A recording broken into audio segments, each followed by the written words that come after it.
pregunta, pero no es con esas dos. Bueno, espérame, Anderson. Bueno, no, Dale, dale. estoy grabando, esto lo voy a subir a YouTube para que sepan, entonces, si les da penita para que no abran la cámara, aunque nunca la abren, pues, pero bueno, ya, a partir de ese momento, entonces esta es la clase o el conversatorio o el debate o el diálogo, como lo quieran llamar, sobre los 3 primeros videos del curso de Historia Intelectual. Bueno, aquí va, Anderson, ahora sí.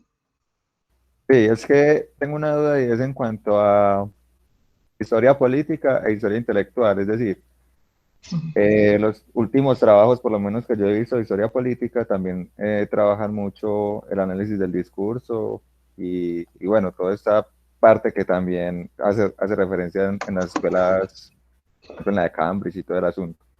Entonces, yo vi un artículo que pues, que vos subiste también, que decía como de la historia política a la historia intelectual. Entonces era como un recorrido ahí de la evolución de la historia política y al final dice como que son algo así como pues que están como correlacionadas, pero no, al menos a mí no me quedó claro cuál es la diferencia porque pues yo estoy muy confundido con eso, me parece como muy igual en cuanto a la metodología y las teorías que se usan, por lo menos últimamente.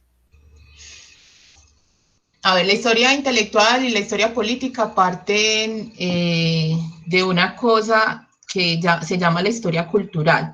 Lo que pasa es que, digamos que la pobreza teórica colombiana no nos permite como ver esto. A ver, la historia cultural no es una línea historiográfica, algunos la quieren ver como una línea historiográfica, no es como decir una línea historiográfica como la historia social. La historia cultural es una forma de hacer historia que más o menos empieza a verse en el mundo alrededor de la década de 1980. Entonces, la historia cultural, dentro de la historia cultural hay una propuesta teórica y metodológica, es una apuesta que apunta a la lectura, a la hermenéutica, a la filología de los textos. El objeto de estudio no se va de la historia. Esto es un desarrollo epistemológico de nuestra disciplina. La historia, el objeto de la historia no son los hechos del pasado, ese no es nuestro objeto. Yo sé que es difícil entenderlo porque nosotros creemos que estudiamos el pasado, pero no es así.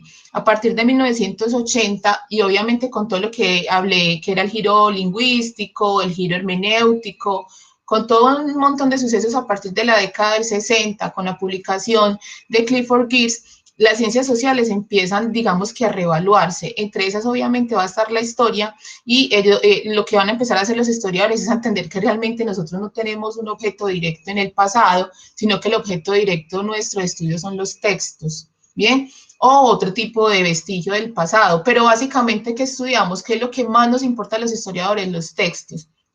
Bien, en ese sentido, a lo que le empieza a darse cuenta es a esas representaciones que son depositadas por los sujetos del pasado en textos. Eso es lo que analizamos. Entonces, usted va a ver que en toda la historia lo van a hacer. Lo van a hacer en la historia social, o sea, la historia social, que es una forma de la historia que viene, digamos, desde 1930 con la primera escuela de anales. Digamos, se va a ver también transformada. La historia cultural tampoco es nueva, la historia cultural incluso es una de las primeras manifestaciones que tiene la historia y que viene desde el siglo XVIII y XIX, donde empiezan a explicar el surgimiento de las naciones desde el aspecto cultural, a lo que le vamos a llamar nacionalismo. En la década de 1980 todo esto se va a transformar y a eso le van a empezar a llamar historia cultural. ¿Cultural por qué? Por esa definición que hace Clifford Geertz y que se las menciono, que dice que el hombre es un sujeto preso en redes de lenguaje que él mismo ha construido. Ay, ya me lo estoy aprendiendo. Bien, entonces, cualquiera que en este momento haga historia sabe que lo más importante que tiene que estudiar son los textos, todos los textos que vaya a estudiar, los del archivo oficial, los de prensa, bueno, un archivo privado, epístola, lo que sea que vaya a estudiar, el historiador sabe que lo que tiene que hacer es sacar a punto, o sea, de ese texto escrito, sacar información. Bien, entonces, todas se van a aparecer. Bien, entonces, digamos que la gran forma de la historia, o sea, lo que hacemos hoy en historia es historia cultural, y ahí se van a desprender. Entonces, tenemos la historia intelectual, la historia política, bueno, historia social, ok. ¿Qué pasa? Resulta que es que el intelectual normalmente es un sujeto, por eso la relación con lo político, el intelectual normalmente es un sujeto consciente de lo político, ¿cierto? Bien. Además es un sujeto de la modernidad, donde lo político y relativo al Estado va a ser sumamente importante. Cuando vos mirás los intelectuales, muchos sí, muchos de ellos han sido hombres de Estado, por eso entonces se remite mucho. Hay que entender también, y hay una explicación contextual también de la escuela, los que se dedican a esto básicamente son los ingleses, ¿cierto? La escuela de Cambridge con Skinner y poco. Ellos se dedican más a la parte política. En el caso, por ejemplo, alemán, también tiene que ver con lo político, pero está más albergado en el campo cultural. Es decir, no solo va a mirar el lenguaje de los políticos, sino que también va a mirar lenguajes de los grupos subalternos. La escuela de Cambridge también lo hacen, pero digamos que le da más importancia a los discursos políticos más consolidados. Cuando uno hace, entonces ahí, por eso está esa tendencia. En el caso de Colombia, y ustedes que pues saben bastante historia de Colombia, en el caso de Colombia los intelectuales están ligados, han estado ligados a la vida política, a los partidos políticos y a la función del Estado. Ha sido difícil separarlos. Bien, entonces cuando uno tiene una pregunta, digamos, la historia política hoy en día no se podría hacer si usted no lea a Skinner y a Poco, bien, si va a ser historia política, pero realmente eso es una historia intelectual, bien, que se va por lo político. Ahora, cuando usted está haciendo, como es el caso mío, pues yo en el doctorado me fui por lo político, o sea, yo estaba haciendo una historia intelectual y era sumamente política, aunque yo no trabajé a Skinner ni a poco.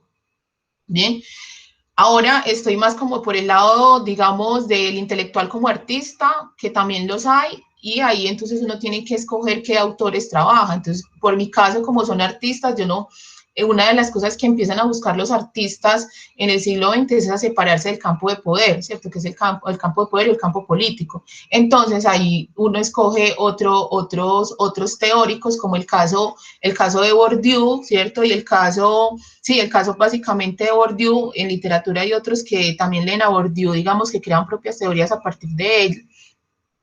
Entonces, es diferente. Entonces, no es que historia política sea igual, o sea, usted puede trabajar historia intelectual e irse por otro lado, pero sí es claro, es muy clara la fuerte relación que hay entre los intelectuales y el mundo político, porque una de las razones más importantes de ser del intelectual es una crítica a lo político. No necesariamente el Estado, pero sí a lo político, es una conciencia constante de lo político. No sé si te respondí. Julián Giraldo, los discursos. A ver, no entiendo la pregunta. Lo que pasa, Tati, es que vos te estás refiriendo a un asunto de que el historiador lo que lee, pues lo que estudia son los textos básicamente. Entonces, con esa afirmación se supone que quedan por fuera de ella los documentos como el cine o los objetos de estudio como el cine, la pintura. Por eso digo que más allá que los textos, lo que el historiador está interesado en descubrir o en desentrañar es el discurso que hay No, dentro de un... no es discurso, se llama lenguaje. Ah, listo. Y el lenguaje no entendido meramente como un asunto verbal, sino el lenguaje en las múltiples formas que se pueden entender, o sea, el lenguaje social, no sé, X. Por ejemplo, Sí, yo estaba entendiendo, tratando de vincular eso del lenguaje con Bourdieu, porque él nunca habla de lenguaje, sino que él habla de hábitos. Entonces, por ejemplo, en el caso de Bourdieu, uno pensaría que el lenguaje sería como esa red de significados que se tejen a través de la sociedad en la forma de actuar, básicamente.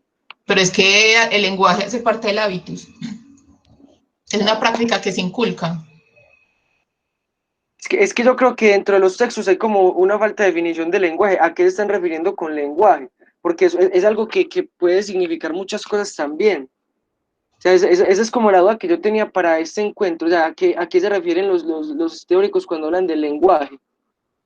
Símbolos y signos. Y símbolos y signos, entonces puede ser la pintura, puede ser la música, puede ser el cine.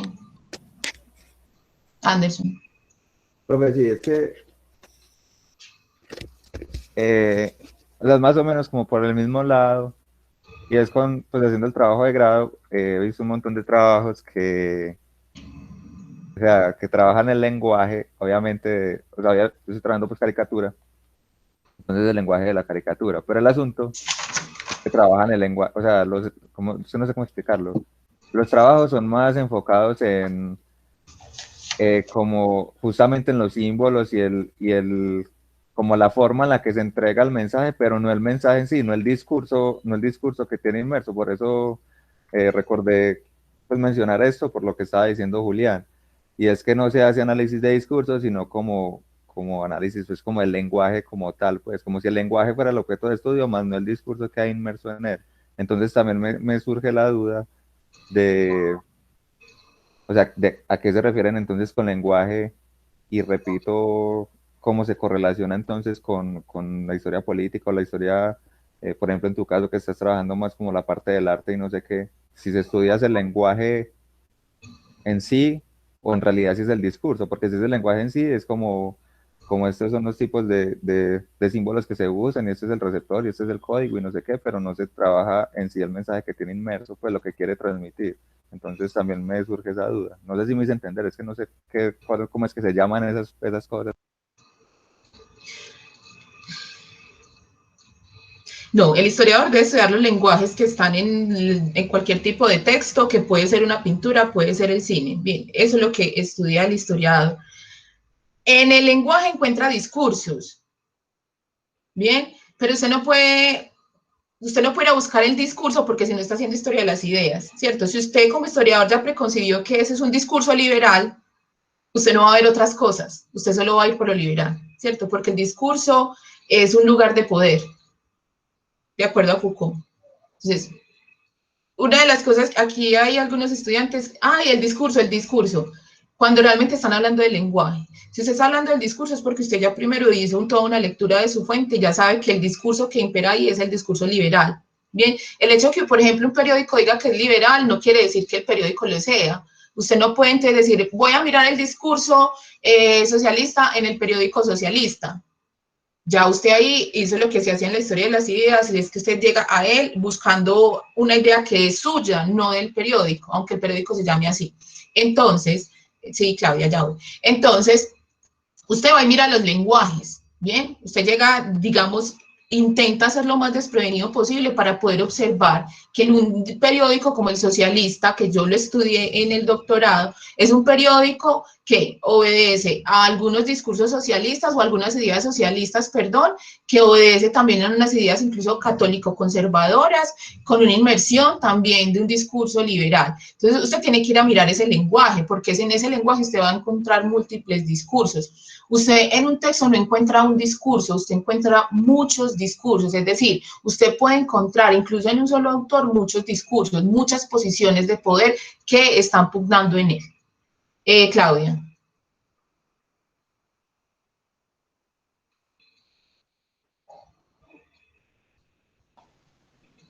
Hablo.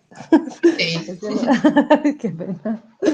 No, sí, pues como con relación a lo que estaban diciendo un poco, también como que relacionándolo con el tema del discurso, pues también como que si pensamos en el tema del discurso de pronto desde Van Dyck, pues tendríamos que también pensarnos por el tema de la acción, el contexto y el poder y la ideología.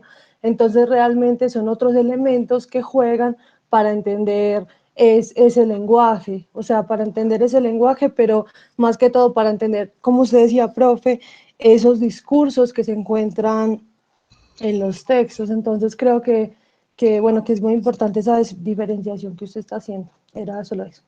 Gracias, Claudia. Anderson, te respondí. Más o Bueno, menos, es que no pretendo dar la verdad, pues. obviamente. Pero a ver, lo que pasa es que yo entiendo eso, ¿cierto? Yo entiendo que una persona o pues un periódico, un montón o cualquier elemento, pues va a tener un montón de discursos inmersos, incluso contradictorios entre sí y demás, y perfecto.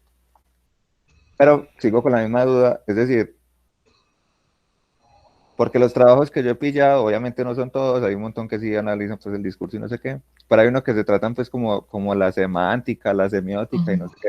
Yo considero o yo creo desde, y eso sí lo digo muy profundamente desde mi ignorancia, porque me falta mucha lectura en eso, que ese es el estudio del lenguaje, semántica y semiótica y ese asunto. Pero, No. epa, es que esa es la cuestión. No, recuerden lo que les decía. Cuando usted aplica todo eso al texto, y lo van a leer un poquito, cuando lean el texto de Skinner, es muy importante que lo lean, para que profundicemos ahí.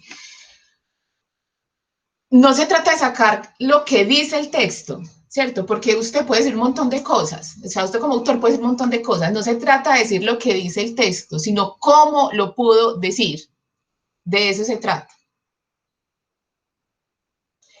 ¿En qué recaemos en Colombia? En que sacamos del texto, y yo, me da culpa, en sacar del texto información, ¿cierto? Entonces, ahí pueden llegar todos los estudios semánticos que usted puede hacer, incluso, por ejemplo, Claudia, que habla de Van Dyck, son del texto, o sea, son formas cómo está escrito el texto y qué está diciendo, a qué está apuntando, pero la historia intelectual no se pregunta en qué es lo que está diciendo, de eso se encarga la historia social, se puede encargar la historia política, pero cuando estamos hablando de historia intelectual, estamos mirando cómo lo pudo haber dicho. Es decir, como en 1919 hay un periódico en Colombia, un país en plena hegemonía conservadora, regodo históricamente, ¿cómo es posible que exista un documento como este, un periódico como este, que esté diciendo esto? Entonces usted ahí que empieza a mirar un montón de relaciones que se entretejen, que se entretejen en, esto tiene que ser que estos mancitos están leyendo a fulanito, y de pronto no lo están entendiendo muy bien, ¿cierto? De pronto no tienen el horizonte hermenéutico necesario, pero lo están leyendo, han leído algo de Engels, ¿cierto? Han leído algo de Bakunin y ahí están diciendo, pero también han leído el liberalismo, pero es eso, o sea, ¿cómo lo dicen? O sea, ¿cómo es posible que este sujeto lo diga? Entonces, más que estudiar qué es lo que cuenta el documento, es una lectura de empezar a entender el sujeto, el intelecto que está produciendo ese documento. En cuanto a la prensa, por ejemplo, y en tu caso, ¿cómo es posible, Anderson, en tu trabajo de grado? O sea, lo que te tendrías que preguntar es, sí, están hablando... X cosas sobre algún acontecimiento, no sé, la Guerra Fría o qué sé yo, sobre la Segunda Guerra Mundial, y están contando que pasó así, ¿no? O sea, o él está haciendo una crítica a la Guerra Fría o al comportamiento de Estados Unidos frente a X o Y situación. Sí, eso lo dice, eso lo lee un historiador social, eso lo puede leer un historiador político. El historiador intelectual se va a preguntar es cómo fue posible que en Colombia, un país aliado con Estados Unidos, le pueda hacer una crítica a determinado comportamiento de ese país. Es el cómo lo dijo. Y también esto tiene que ver no solo con lo que hay detrás del texto, sino también en la posibilidad del documento, del objeto cultural, como es la prensa y como es el libro. Ahora sí medio te respondí, por lo que veo. Ahí se diferencian la historia política y la historia intelectual. Bien, entonces la historia política sí está encargada de ver esas relaciones y cómo se entreteje la situación política, las relaciones internacionales, las relaciones entre los partidos, cómo hay una dificultad que no se logra resolver por lo diplomático y lleva a una guerra, o cómo se da una guerra civil, cuáles son las razones. Entonces, bueno, todo eso, pero la historia intelectual se pregunta es, o sea, cómo los sujetos que están detrás de los textos pudieron haber dicho eso. Por eso, en la historia intelectual, yo sé que es muy horrible y intenté que quedara un poquito claro en los videos, y si no quedó claro lo digo acá. Pareciera que la historia intelectual se dedica a leer intelectuales y no es lo mismo. La historia intelectual es la historia del intelecto, ¿cierto? La forma de cómo los seres humanos elaboran el mundo en la cabeza y luego lo llevan a un producto, ¿cierto? Puede ser un libro, puede ser una pintura, puede ser música, bueno, puede ser cine, o sea, es cómo lo hacen, esa es la pregunta. ¿Qué sucede? Que desgraciadamente las artes, la escritura, son armas de poder a la cual no acceden todas las personas, ni siquiera, digamos, ahora con la supuesta democratización de la educación, no es de acceso público, pero la historia intelectual también estudia, y eso es una parte bacana también que lo pueden mirar en la historia conceptual, o sea, la historia conceptual como una de las escuelas de la historia intelectual, mira también en los discursos de los grupos subalternos, pero vuelvo y reitero, es súper difícil saber, por ejemplo, cuando uno intenta hacer historia intelectual de las mujeres,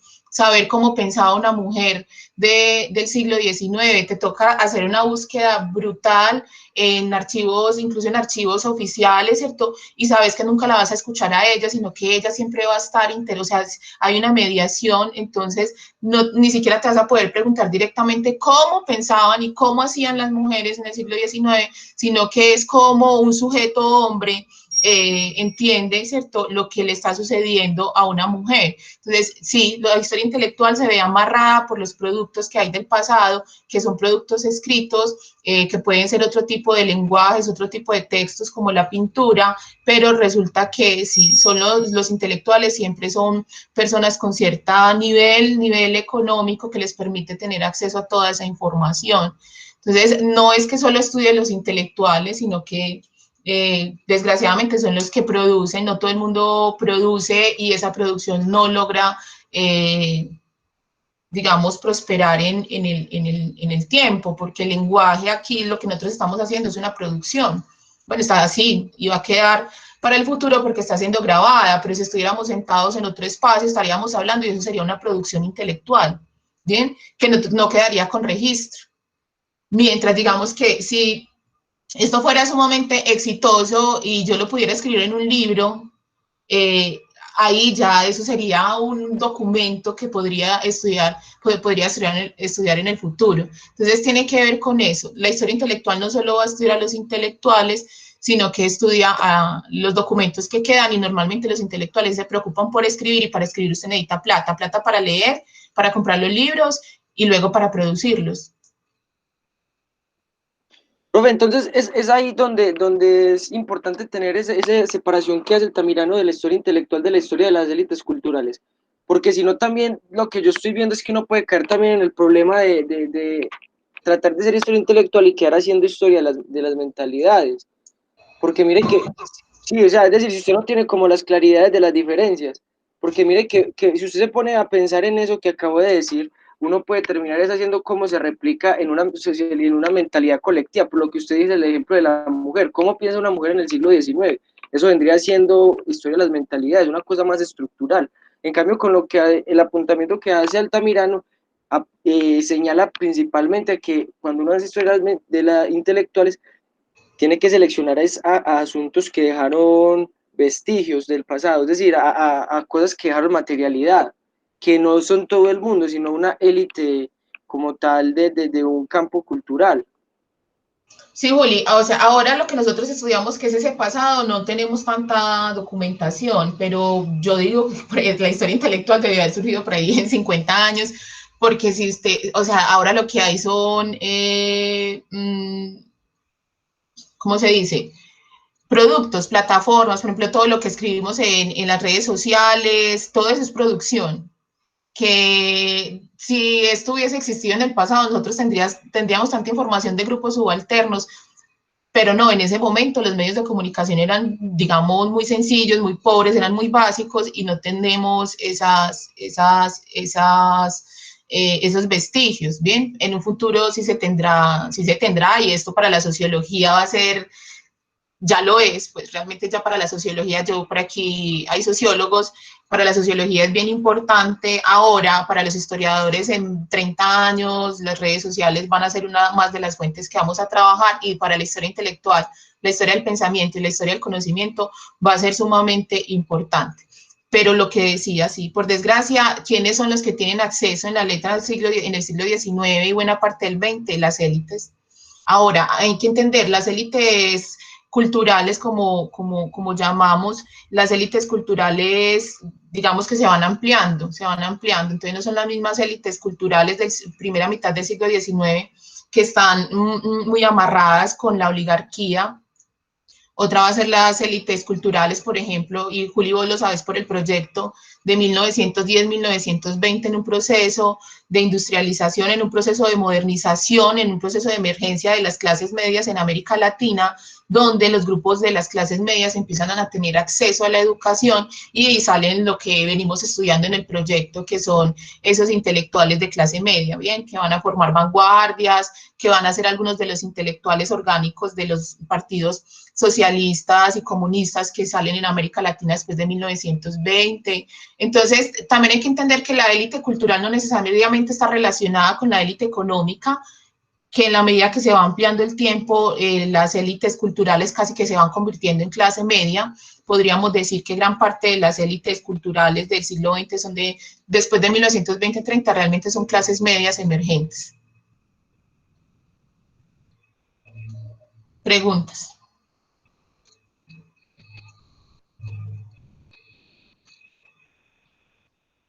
Claudia, no entiendo, pero es que son distintas escuelas de análisis del discurso. ¿Te estás refiriendo a qué? Perdón, no lo leí en el momento adecuado. No, pero era cuando Julián, creo que era Julián o Anderson, no me acuerdo, que estaban hablando el tema de lo de la, o sea, como de los estudios que son, pues como esta escuela más francesa que estudia más el tema de la semiología o de lo semántico, a esta escuela de análisis crítico del discurso, por ejemplo, que es más de lo estructuralista, era eso, nada más. Sí, sí. Sí, bueno, vamos a ver las escuelas. Yo no me voy a meter con la francesa, yo he usado a Foucault, lo he usado.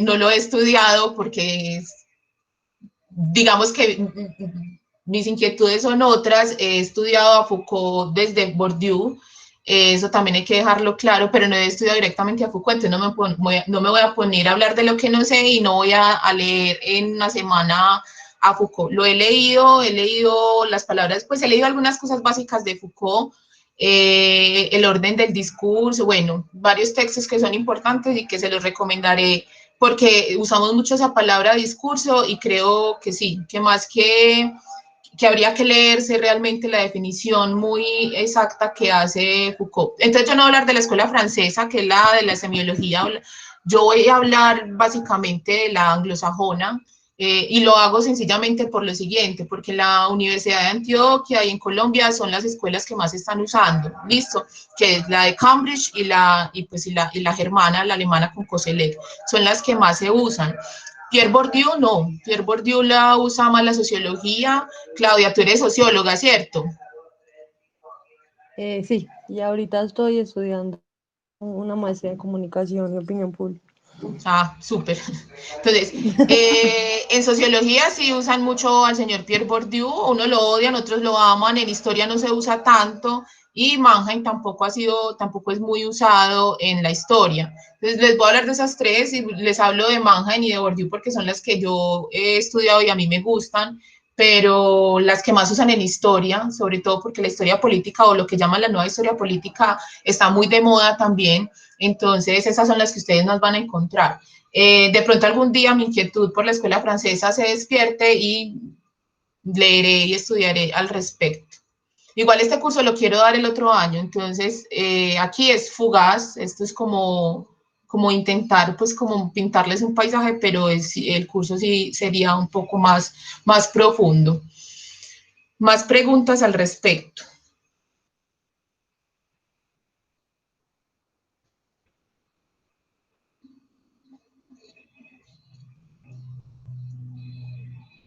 Leyeron a Lovejoy. Alcanzaron a leer el de la historia de las ideas.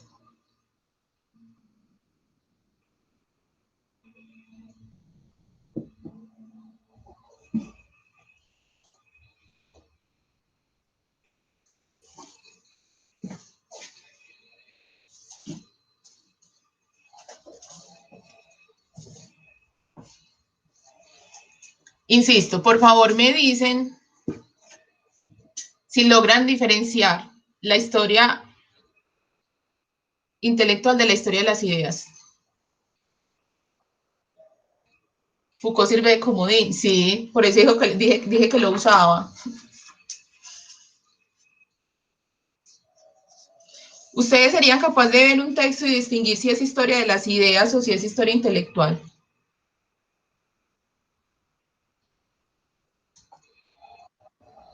Pues yo creo que uno de los primeros intentos comete los buñuelazos, pero ya uno más o menos tiene como pues tiene una brújula que le permite a uno más o menos no caer tan inocentemente, pero yo sí creo que uno ya después de esas lecturas tiene más herramientas para diferenciarlos y no caer.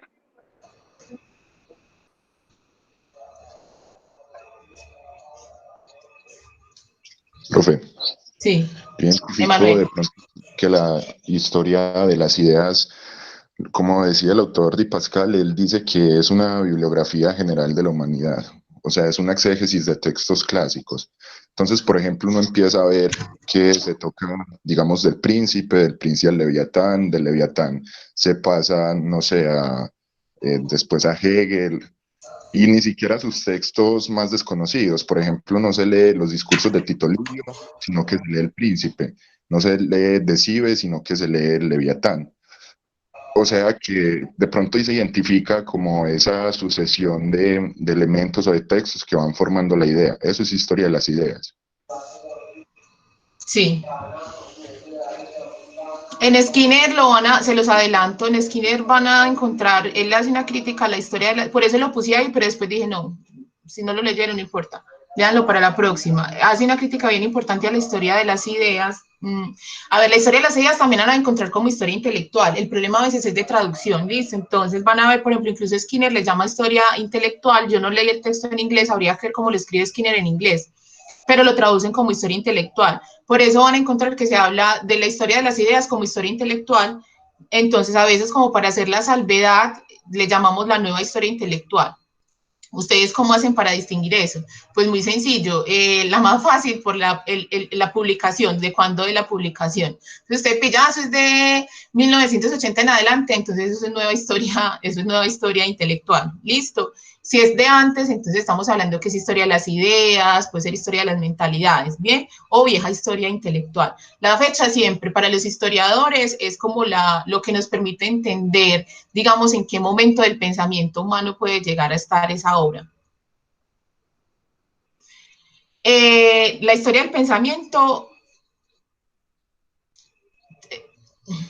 es que no, o sea, no hay una cosa que llame como tal la historia del pensamiento. Entre la historia del pensamiento podemos incluir parte de la historia de la filosofía, dentro de la historia del pensamiento podemos incluir parte de la historia intelectual, parte de la historia de las ideas, ¿bien? Entonces no es, digamos que la historia del pensamiento como tal no existe, ¿bien? A ver, les voy a leer un texto no, el índice de un texto, se llama La ideología liberal de André Bachet. Es un libro que a mí me gusta mucho y pues me dicen que por qué votan, si es historia intelectual, no les voy a dar la fecha, si es historia intelectual o historia de las ideas. Entonces se llama así, primera parte, es que está lleno de polvo. Primera parte, las antinomias del liberalismo. Introducción, las bases sociales y la expresión ideológica. Primera sección, los principales temas del liberalismo, el naturalismo, el racionalismo, el individualismo, las antinomias. Segunda sección, las tesis fundamentales del liberalismo, la libertad, la igualdad, la propiedad, la seguridad. ¿Eso qué es? Historia de las ideas. Dicen. También hay una clave que dicen ahí, André. profesor, en el texto, en el asunto de los conceptos que se utilizan. Por ejemplo, las historias de las ideas utilizan esos conceptos que usted acaba de mencionar, de ideologías, de ideas, y ya cuando Perfecto. uno está hablando de bueno, ya es lo que quería decir. Sí, Juli.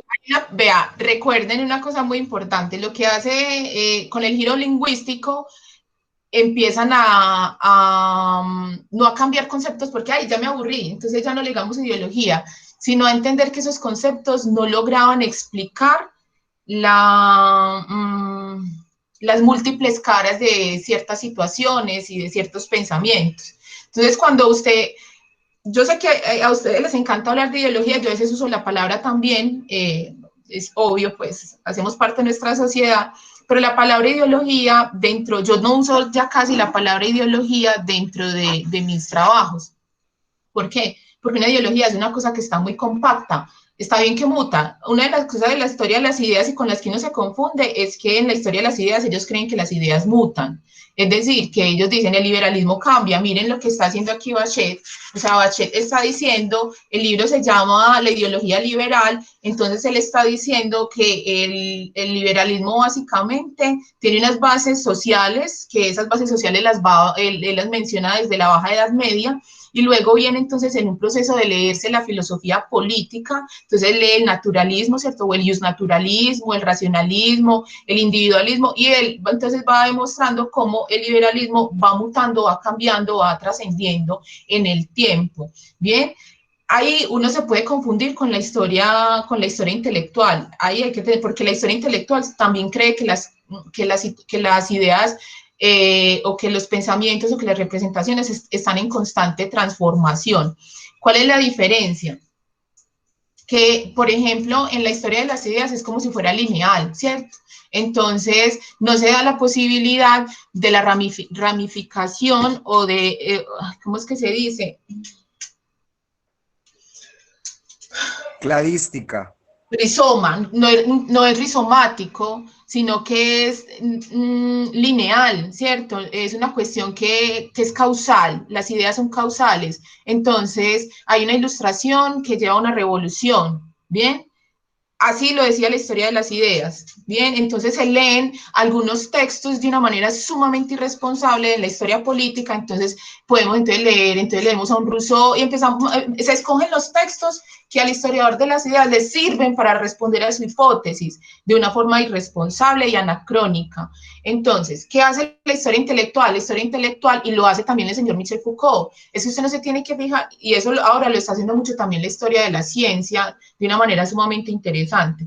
Usted no tiene que pensar en, por ejemplo, cómo se va dando el pensamiento liberal, sino que usted también tiene que mirar en un pensamiento rizomático cómo el pensamiento liberal no es una cosa lineal y exactamente dada, sino que son un montón de aristas y de ramas que le salen, ¿cierto? Algunas mueren, otras se juntan con otras, es decir, es una red, eso es el pensamiento. Entonces, usted tiene que entender, por ejemplo, que el liberalismo en Colombia hace parte de una red muy grande que le vamos a llamar un gran liberalismo y que usted no le puede dar una sola cara. Entonces, la periodización cronológica es la forma más sencilla también de mirar los textos de la historia de las ideas, porque sí, miren cómo se los leí. Les voy a leer otro, me van a decir si eso no es y ahorita les voy a mostrar otro de historia intelectual.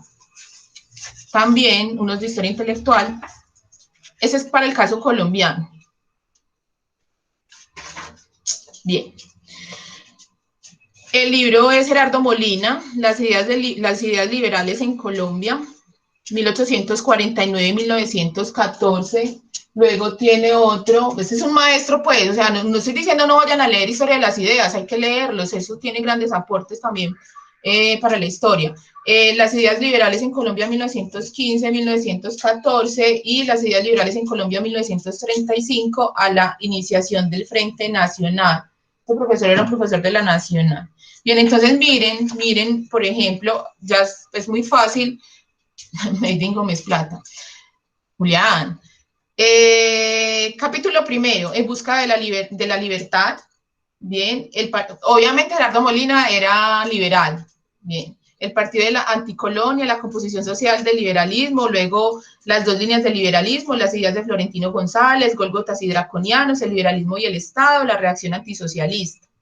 El radicalismo, el desarrollo, la cuestión religiosa, juicio sobre el radicalismo, el liberalismo y la regeneración, las ideas políticas de Núñez, un objetivo sobrevivir, luego quinta parte, el liberalismo reexamina sus ideas entre guerra y paz, viejos y nuevos problemas, eso es Guerra de los 1000 días, el nuevo siglo y las nuevas tareas, la difícil reconquista de la ciudadanía hacia una nueva sociedad. Entonces todo en estos tres textos, miren que desde que les leí, pues además es las ideas pues, liberales en Colombia, de ahí nos está hablando que esto hace parte de las historias de las ideas, es una situación cronológica. ¿Ustedes encontraron problemas en ese planteamiento? No, guarda permiso. Chao. Hola. Sí, dime. Profe, yo entiendo con todo este asunto del traslado de la historia de las ideas a la historia intelectual, algo que usted mencionó al comienzo de la clase, que es un desarrollo epistemológico de nuestra ciencia, o sea, que es una transformación en el modo en que conocemos. Y tal como lo dice es Mauricio Di Pasquale en ese texto, se trata esencialmente de que la historia intelectual pone en jaque el objeto de estudio de la historia de las ideas, que es esto, la unidad idea. Es decir, considerar la idea como un objeto estructural que tiene unas relaciones mecánicas y sistemáticas entre sí, que es lo que sería como explicar el liberalismo es esto y se va transformando de esta manera para darle unos atributos con unos horizontes hermenéuticos más amplios. Por ejemplo, la historia intelectual le da condiciones irracionales a las ideas, le da hábitos, le da pasiones, el inconsciente, o sea, tiene un montón de elementos que la hacen a la idea más entrópica, más discontinua, más dinámica, que simplemente entenderla como eso, como el objeto. Entonces, es un problema sobre el objeto de estudio y eso implica que también cambia nuestra metodología y digamos, nuestras herramientas teóricas para acercarnos a ese objeto, o así es como lo veo. Sí, y esa es la tarea del historiador más difícil, ¿cierto? Porque cuando usted va cuando usted está leyendo un documento X, usted va con un problema, ¿cierto? Y usted va a responder eso. Y yo en clase se los he dicho. Por ejemplo, estos textos a ustedes les puede servir para muchas cosas. Teníamos un objeto claro, distinguir qué era la historia de las ideas y la historia intelectual, con el fin más adelante de poder llegar a una conclusión y decir, bueno, la historia intelectual es X cosa, si se pudiera hacer, pues. Recuerden que todo lo que tiene historia es imposible de definir. Bien, pero resulta que el historiador iba así, por ejemplo, a analizar sus fuentes y sobre todo, digamos que las fuentes filosóficas en este sentido, en este caso, y se le perdía de la vista un montón de cosas, porque ya tenía, o sea, realmente miraba los textos, como lo dice el autor, como lo va a decir Skinner también, las está mirando desde sus preconcepciones, ¿cierto? Entonces, miren lo que hacen estos señores. Yo tengo una idea de lo que es el liberalismo. El liberalismo es libertad, el liberalismo es igualdad, el liberalismo es... Y van a buscar obligadamente en textos esta información, aunque el texto no les dé. Y hay una cuestión que hacia la historia de las ideas que por favor no lo hagan, que yo sé que es difícil, pero no lo hagan, es buscar el origen. Entonces yo necesito buscar el origen del socialismo en Colombia. Entonces yo me devuelvo a buscar y se pueden devolver hasta la colonia y seguro van a encontrar algo que por allá les dé alguna luz, pero no es así, no es así. Porque ese sujeto, recuerden, dentro de la historia intelectual, ese sujeto en la colonia no tenía cómo decir eso, no tenía cómo decirlo. No había posibilidad de decirlo, ni dentro de las representaciones sociales o imaginario colectivo o inconsciente colectivo, no tenía cómo decir eso, no tenía cómo decirlo. Que un autor haga que lo diga, decir un historiador haga que lo diga, es la cosa más anacrónica e irresponsable. Bien, muchas gracias, Jeffer. Veo que lo entendiste sumamente bien. Les voy a leer historia intelectual y quiero que noten que la diferencia está en que en la historia intelectual no se hace desde lo cronológico. Lo cronológico siempre va a ser dentro de la narrativa, y ahí me remeto obviamente a Riquet, dentro de la narrativa va a ser sumamente importante. O sea, el lenguaje para nosotros está mediado por el tiempo, ¿listo? Por eso sujeto, verbo, predicado, y todo eso va a tener un tiempo y una organización que está atravesada por lo temporal. Bien, pero esa pregunta, digamos que lo cronológico siempre fue como el ancla que han usado los historiadores desde el origen de los tiempos para explicar el mundo. Después de 1960, yo no sé si ustedes han visto en teoría esto o lo vayan a ver, y si no se los han dicho, investiguenlo. Lo que es la década del 60 y la década del 70 para las ciencias sociales es fundamental. Y en la historia lo es mucho, porque nos cambia una cantidad de paradigmas. Ahí los que vieron introducción conmigo, pues sabrán un poquito de esto, porque yo les hablé, pues yo solo puedo hablar de lo que yo hablo, solo doy fe de eso. Yo les hablé del postestructuralismo, ¿cierto? Entonces tenemos el postestructuralismo, es un cambio terrible en el paradigma.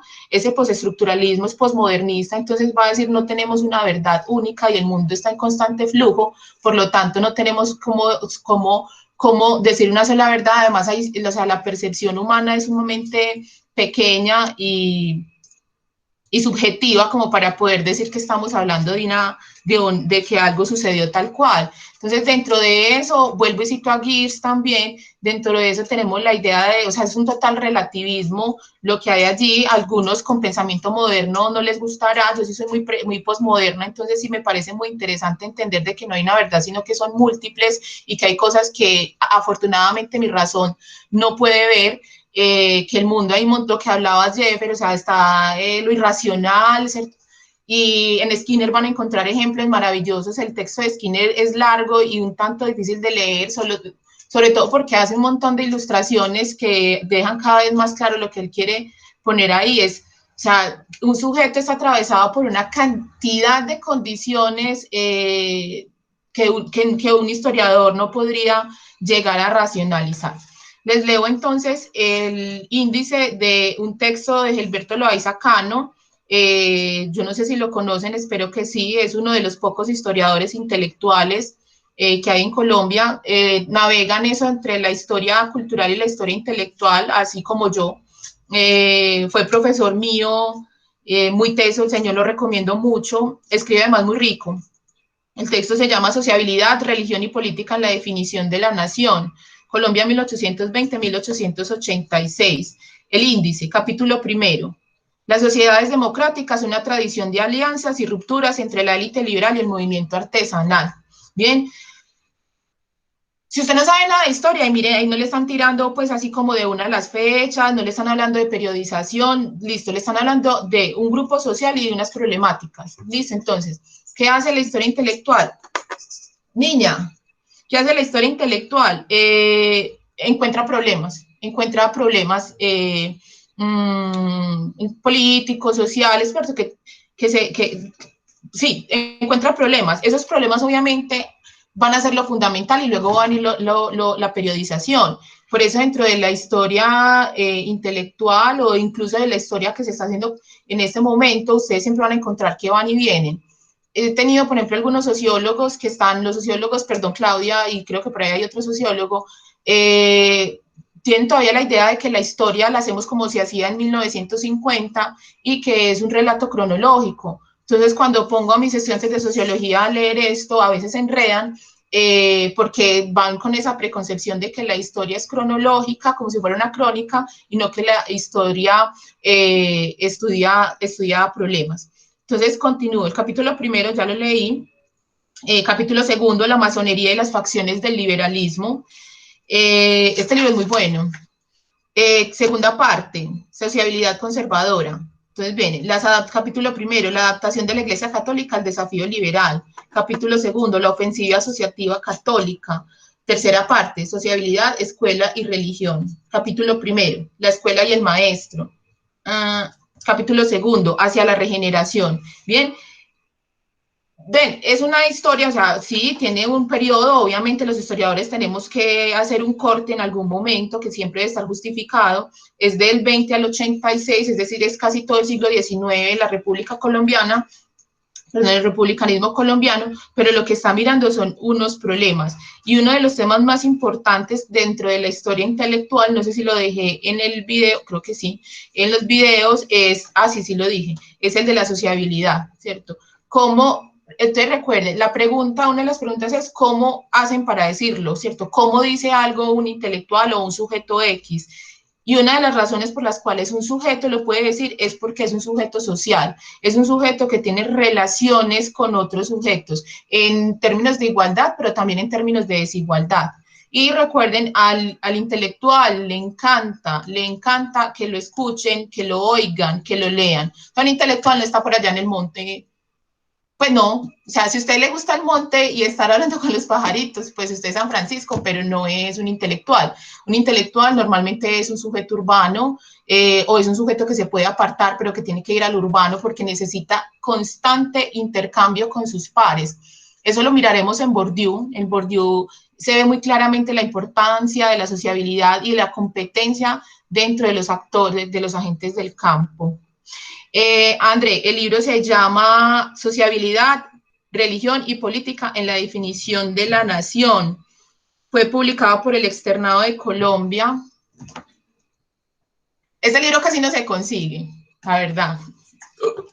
pero yo lo presto para que lo fotocopie. Ya realmente está un poquito gastadito porque lo he prestado mucho. Es del 2011. Es del 2011. Y obviamente ese señor pues tiene muchos textos sumamente buenos que ilustran cómo hacer una historia intelectual. Bien. A ver, ¿qué se me olvida? Por favor, si tienen preguntas al respecto. Si leen, por ejemplo, el texto de Lovejoy, yo se lo subí, está en Prismas, creo que lo subí directamente, no lo subí directamente, está en Prismas 3. Prismas es la mejor revista de historia intelectual o la más importante o la que tiene más trayectoria en América Latina sobre historia intelectual. Entonces, por favor, entren y miren cosas que yo sé que van a encontrar. Si están haciendo historia intelectual, historia cultural o historia política, les va a servir mucho para sus trabajos de grado. Y también porque tiene una parte bastante importante sobre la teoría. Yo creo que en este momento quienes más han aportado a la teoría de la historia ha sido la historia intelectual en sus escuelas, o sea, no en todas sus escuelas, en la escuela de Cambridge, en la escuela, en la germana, la de Coselec, ¿cierto? También en la francesa, creo que son los que más se han pensado el oficio y la teoría de la historia, que hacía rato no se pensaba esto. Entonces, léanse el de Lovejoy, ahí van a entender más claro qué es la historia de las ideas. Hay que tener cuidado porque si ustedes van a hacer historia intelectual y terminan haciendo historia de las ideas, les van a dar mucho garrote, ¿listo? Entonces, de no tener, porque yo sé que en la universidad nos enseñan, y quizás yo lo he hecho también, y ahí me disculpo, como unas ideas preconcebidas no sé, del pensamiento político, y no es tan sencillo. En América Latina hay un historiador también excelente, que es José Elías Palti. Palti es uno de esos primeros, ya él es un señor, digamos, un tanto mayor, por ahí alrededor de sus 60, y él ha estudiado, por ejemplo, el pensamiento liberal en México y en Argentina, y eso también ayuda mucho a entender cómo podría hacerse esa historia intelectual. Bueno, no sé.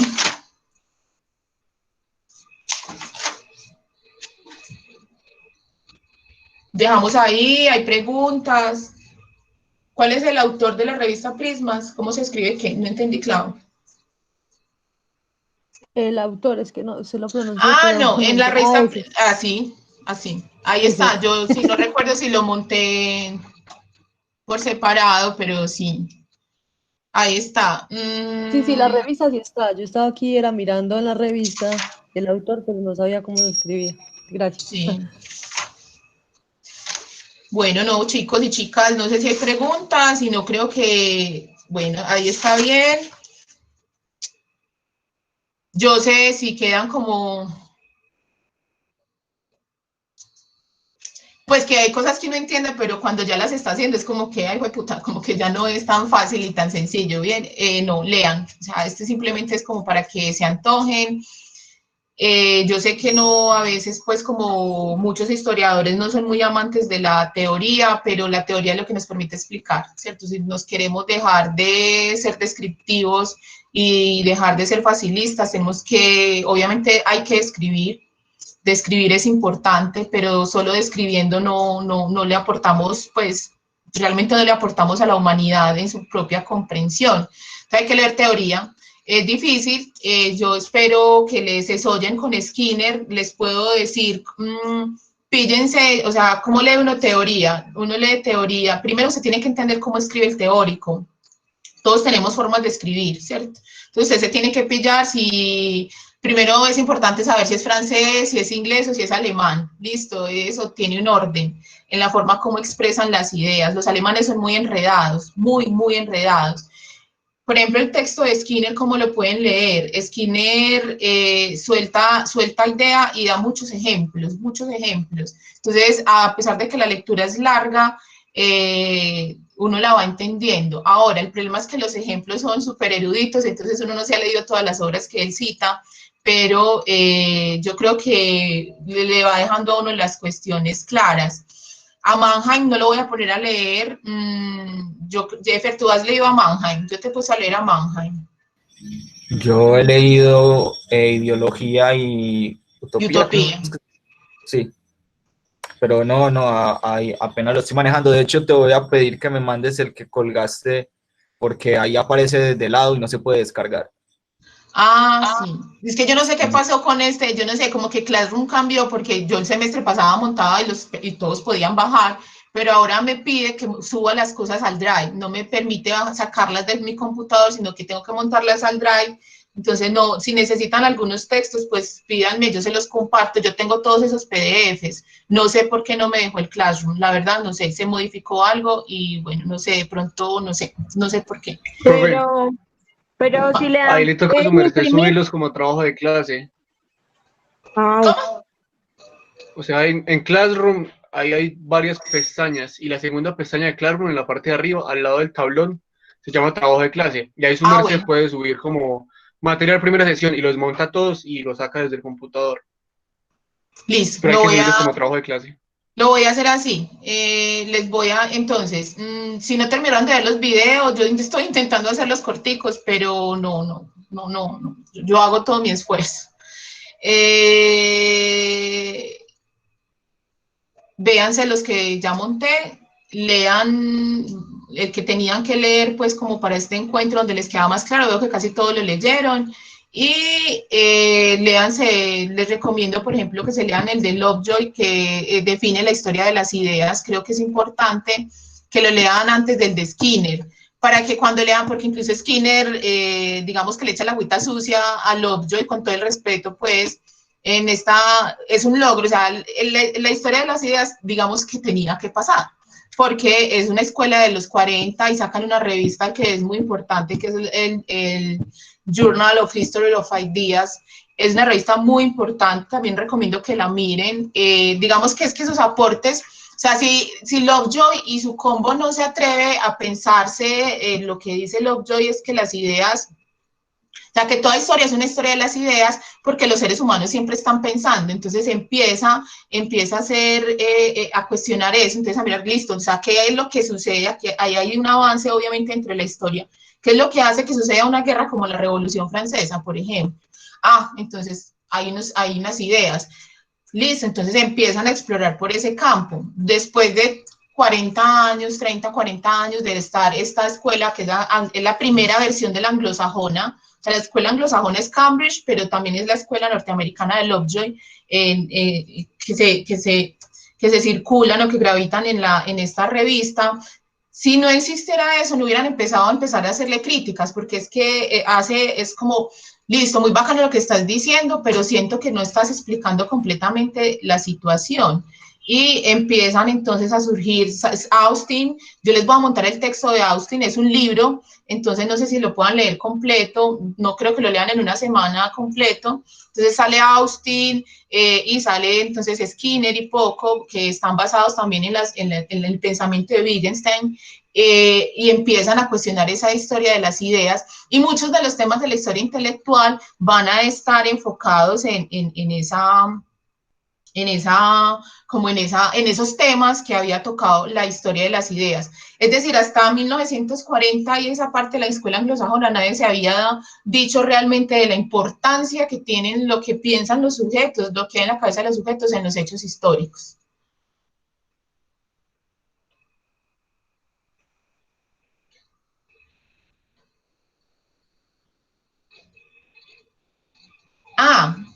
Sí, pero ¿cómo lo hago, André, cuando estoy haciendo video? Pero bueno, sí, cuando esté listo, lo voy a hacer para el próximo encuentro, pero lo necesito es para cuando vaya a hacer el video no sé, voy a rayar una pared, de Bourdieu, que lo voy a grabar, yo no sé si hoy o mañana. Va a tocar rayar la pared. Bueno, muchas gracias. Si no tienen más preguntas, entonces ahí los dejo. Cualquier cosa me escriben por algún lado, por el Facebook, o bueno, por el correo, o por el Hangout del correo, o por el Classroom. Bueno, ahí quedo. Entonces, no más preguntas, dejo de grabar. Gracias, Jeffer. Profe, sí. Ay, tan bella, gracias. Necesito toda la ayuda. Sí, de nada. Listo. Bueno, el último encuentro lo quiero dejar lo más libre posible para que sea el encuentro donde amarremos. Listo, entonces, la otra semana vamos a ver las 3 escuelas. Y en la de arriba es posible que volvamos a las 3 escuelas porque va a ser mucho e intentemos como, bueno, ya definir qué es esa historia intelectual e intentaré darles algunas metodologías para esto. Pero básicamente, de entrada les puedo decir, chicos, metodología, o sea, ¿cómo hace uno para hacer historia intelectual? Tienen que leer hermenéutica. Hagan cursitos de hermenéutica virtuales, partan, yo no sé si Lenis en historiografía les esté enseñando hermenéutica. Cuando yo de historiografía enseñaba un poquito de hermenéutica para que pudieran hacer acercamiento a los textos. Y uno muy importante que pueden leer es la triple mímesis de Paul Ricoeur. Por favor, recuérdenme montarla al Classroom. Si usted quiere leer a Ricoeur, léase primero la triple mímesis y luego léase a Ricoeur, y ahí va a entender la obra de Ricoeur. Y también lean a Michel de Certeau. Michel de Certeau también es bien importante para hacer hermenéutica histórica. Y ya si son más ñoños, pueden leer a Gadamer, a Heidegger, bueno. Y ya, bueno, ahí queda. Pero tienen que ser hermenéutica, en la universidad no les van a enseñar eso, listo. Bueno, un abrazo y muchas gracias. A los que están viendo el video en YouTube, pues ya saben lo de siempre. Seguir y compartir. Chao.